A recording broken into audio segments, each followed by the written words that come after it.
Eu espero que todos estejam bem.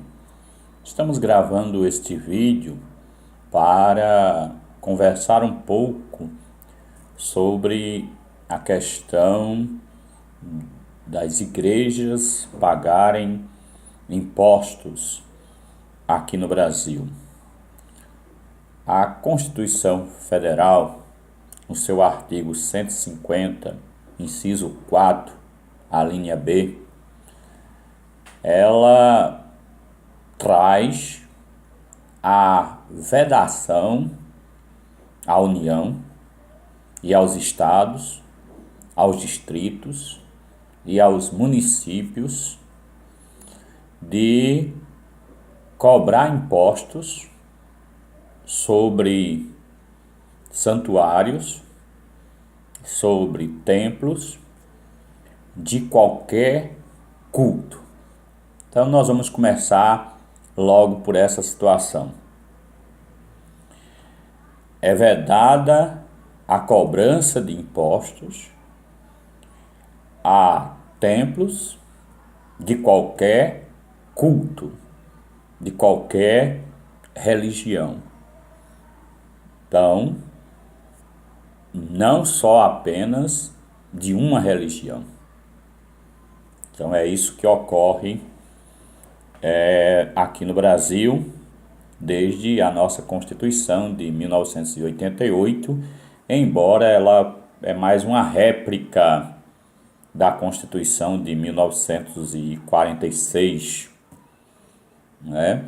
Desde o momento que nós saímos do Império e entramos na República, que o nosso país deixa de ser um país apenas católico e passa a ser um país laico. Mas não é só o nosso país, não é só o Brasil que tem esta lei, né, que faz com que as igrejas, os templos, sindicatos também, partidos políticos, ONGs, as instituições que não têm fins lucrativos, né? Elas não pagam impostos. E aí nós percebemos que não é só o Brasil que detém essa lei, ou que tem uma lei parecida, como se a gente fosse de outro mundo. Na Argentina, por exemplo, existem leis que também permitem que as instituições não paguem impostos. A Espanha, por exemplo, nós temos também leis 0,5% e 0,7%, né, dos contribuintes podem indicar na declaração que desejam financiar a Santa Sé. E aí esse dinheiro vai para a igreja.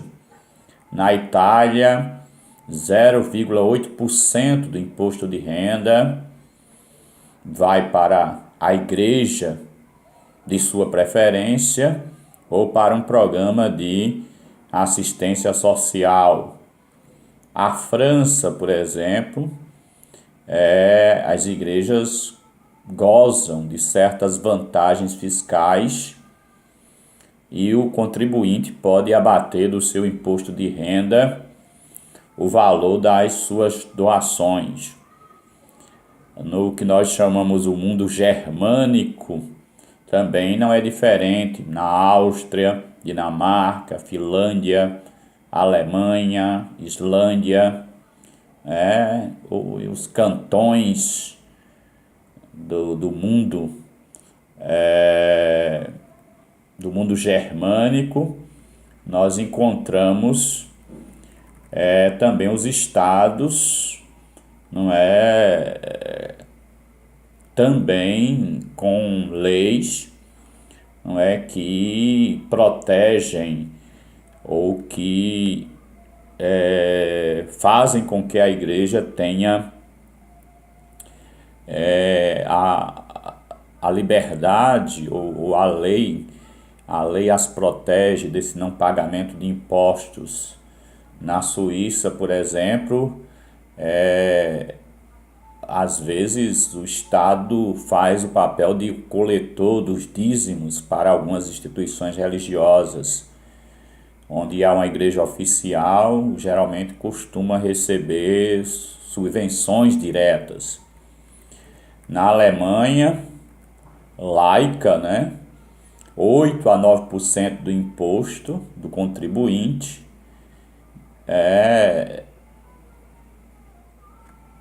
vai para as igrejas, para a propagação das religiões. Aquelas pessoas que se declararem agnósticas ou ateus, elas se livram dessa taxa. Na Islândia, quem não pertence a nenhuma confissão paga o tributo à universidade. E nos Estados Unidos, existe um sistema interessante e que as igrejas recebem subvenções ou não pagam impostos desde que não façam lobby, desde que não entrem em campanhas eleitorais, desde que não violem as políticas públicas consideradas fundamentais, como o combate ao racismo, etc. Se assim o fizerem, podem perder esse direito. Não é? Então é uma forma também do Estado controlar a igreja. O fato é que no Brasil existe uma imunidade em relação aos impostos.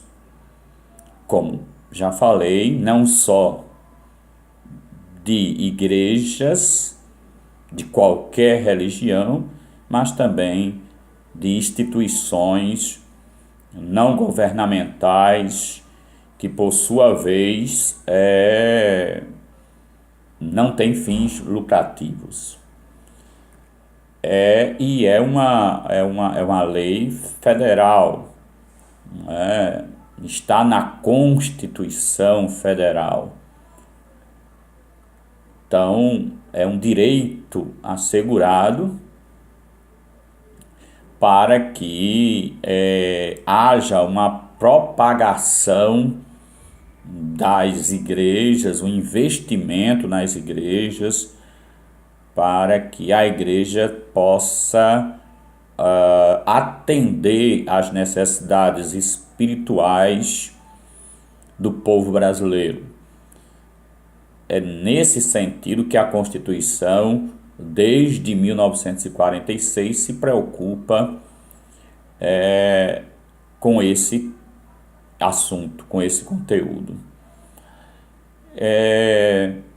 A gente tem uma ação social da igreja muito grande, de uma boa parte das igrejas. A igreja, ela intervém ajudando as pessoas quando estão desempregadas, ajudando as pessoas quando estão numa situação difícil, às vezes psicológica, às vezes humanamente falando, necessitando de um alimento, necessitando de remédios, necessitando de roupas, necessitando de abrigos. A igreja, ela vai, os seus braços vão onde muitas vezes o Estado não consegue ir, dentro das comunidades carentes, e fazendo com que muitas vidas sejam transformadas, retirando muitas pessoas da marginalidade e também retirando muitas pessoas do analfabetismo, dando um novo motivo de viver para as pessoas, fazendo uma inclusão social muito grande. Agindo em muitas pessoas alcoólatras, viciadas, dependentes químicos. A igreja ela tem tido uma missão que vai além daquela que ela deveria ter sua finalidade primordial, que é levar a palavra, que é evangelizar, que é levar o conhecimento espiritual às pessoas. As instituições religiosas elas têm feito muito mais do que isso, com creches, com abrigos para idosos, né? Ela tem sido um referencial e muitas vezes ela é o único referencial dentro de determinadas comunidades. Aí vem agora no século XXI, na pós-modernidade, entre tantas discussões de retirada de direitos que estamos tendo no legislativo, em âmbito federal, vem agora a questão de alguns deputados e senadores querer mudar a Constituição e fazer com que as igrejas paguem impostos. Eu sou a favor de que a igreja pague impostos, desde que o Estado cumpra com as suas finalidades. Quando o Estado conseguir a igualdade na justiça, na saúde, na educação, quando o Estado não precisar mais da igreja, então o Estado poderá cobrar os impostos para investir justamente nessas áreas.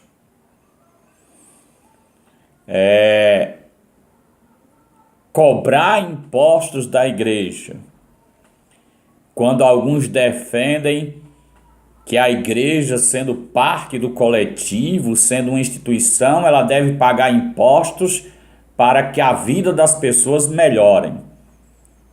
A igreja, ela é um instrumento de transformação social dentro da sociedade, da pós-modernidade, em pleno século XXI. Onde o Estado não cumpre com o seu dever, a igreja tem cumprido. Os líderes religiosos têm ido onde ninguém vai, onde ninguém quer ir, onde não se tem nenhum conhecimento. A igreja chega e qualquer análise sociológica, política, histórica, verá e confirmará a grande contribuição social que tem as instituições religiosas. Não estou aqui defendendo uma igreja, estou defendendo o que diz a lei, a Carta Magna deste país, que os templos religiosos são isentos de pagamento de impostos. E vou mais além, lei essa que não tem sido cumprida. porque, segundo a lei, esse não pagamento de impostos é abrangente. Quantos templos, quantas instituições religiosas funcionam em prédios alugados? Se a instituição funciona num prédio alugado, se o IPTU no contrato foi dito que é obrigação da instituição religiosa pagar, então este IPTU não deveria ser pago. É o que diz a lei maior, é o que entende o Supremo Tribunal Federal. E muitas vezes os municípios, as prefeituras descumprem com a lei e obrigam as instituições religiosas a pagarem uma coisa que nós temos o direito de não pagar. Então, nós precisamos repensar. Nós precisamos estar atentos a estas situações. Mas também não sou inocente ao ponto de eu acredito que a lei deveria ser cumprida tal como ela é.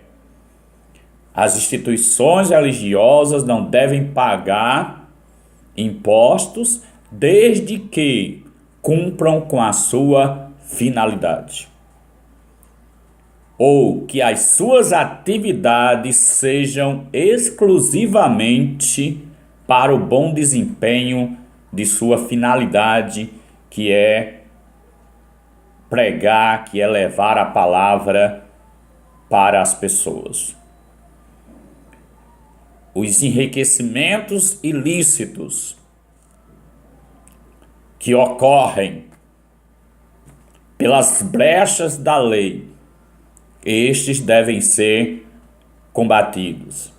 Líderes religiosos que enriquecem a cada dia o seu patrimônio particular e pessoal. Igrejas que são donas de grandes empresas e que estas empresas não são filantrópicas, mas que produzem, que geram lucro, devem pagar impostos.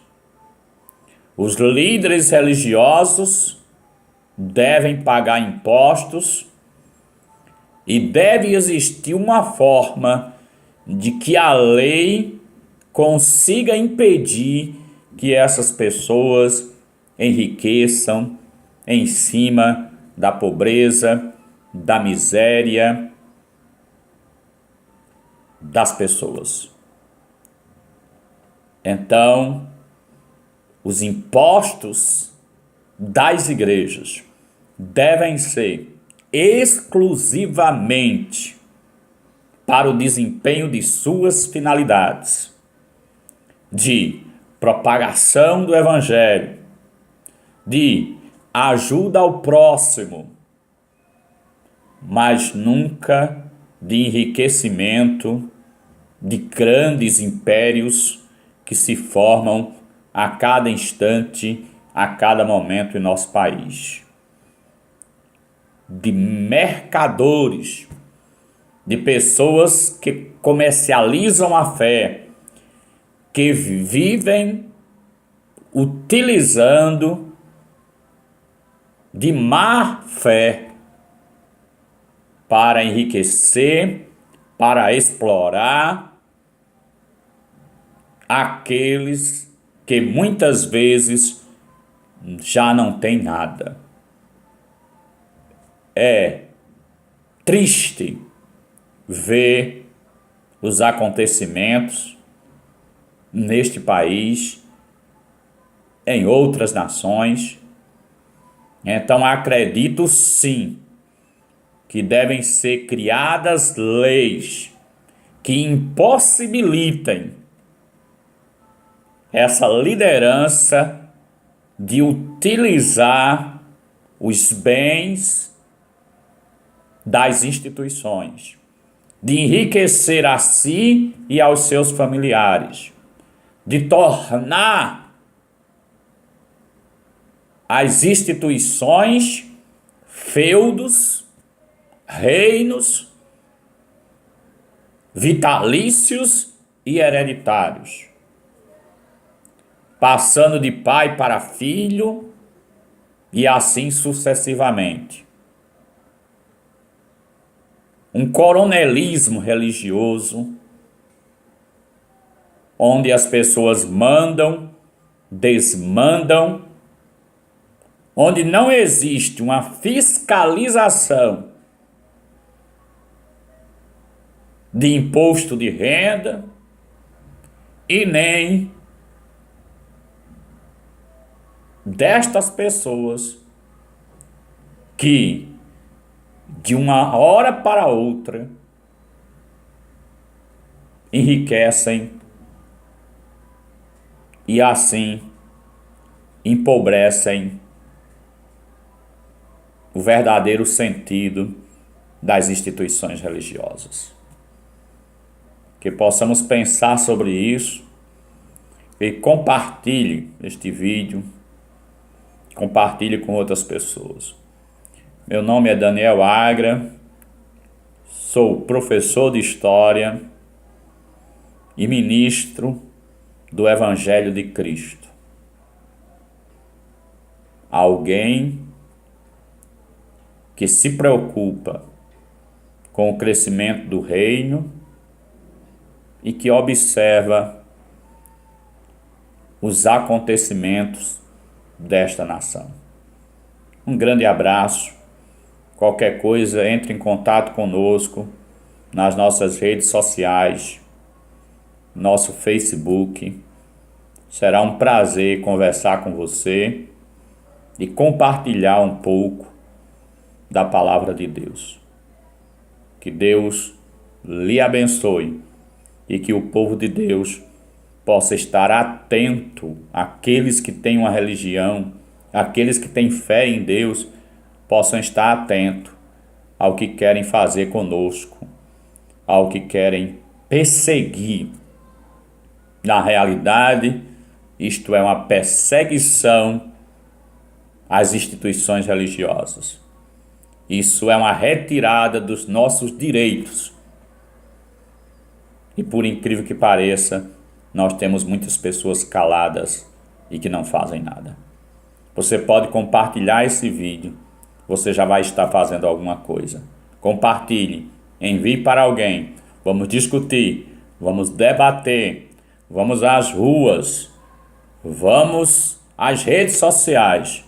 Não vamos permitir que o Brasil regrida em relação a essa questão, enquanto outros países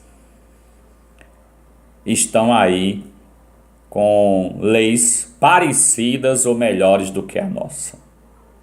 Um grande abraço.